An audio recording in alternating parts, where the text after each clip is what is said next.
talagang nahirapan kami sa production namin, especially dito sa haul roads namin.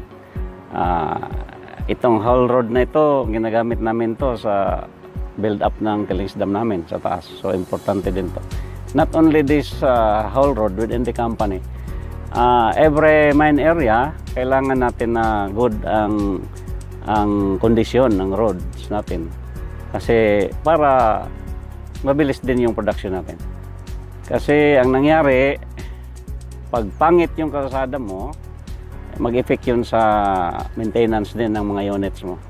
Mga dump trucks, daling masisira yung mga parts pag ang kalsada hindi maayos.